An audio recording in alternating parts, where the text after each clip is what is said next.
አስቸኳይ የጥንቃቄ መልእክት ነው፣ አዳምጡት።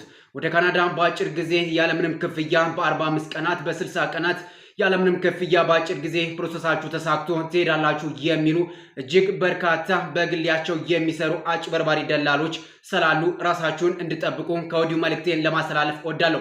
ከዚህ ቀደም በሰራሁት ቪዲዮ ወደ ካናዳ ለመሄድ የኢትዮጵያ ስራና ክህሎት ሚኒስቴር ከካናዳ የሚገኙ የተለያዩ ድርጅቶች ጋር ስምምነት ቢያደርግም ምንም አይነት ህጋዊ የሆነ እስካሁን ይፋዊ ምዝገባ አልተጀመረም። የኢትዮጵያ ስራና ክህሎት ሚኒስቴር በመጀመሪያ በሰጠው መግለጫ ከካናዳ የሚገኙ የተለያዩ ድርጅቶች ጋር ስምምነት ቢደረግም እስካሁን ግን ይፋዊ የሆነ የዜጎች ምዝገባና ፕሮሰስ አለመጀመሩን አውቃችሁ ራሳችሁን ከአጭበርባሪ ደላሎች እንድትጠብቁ ለማስተላለፍ እወዳለሁ። እነዚህ በርካታ አጭበርባሪ ደላሎችም የተለያዩ የማህበራዊ ሚዲያ አማራጮችን በመጠቀም በግል ስልካቸው የተለያዩ የመንግስት ኃላፊዎችን ድምፅና ምስልን በመጠቀም በርካቶችን እያጭበረበሩ ስለሆነ እሱም ቀድመው ከጥንቃቄው እንዳይዘሉ ለማስጠንቀቅ እወዳለሁ።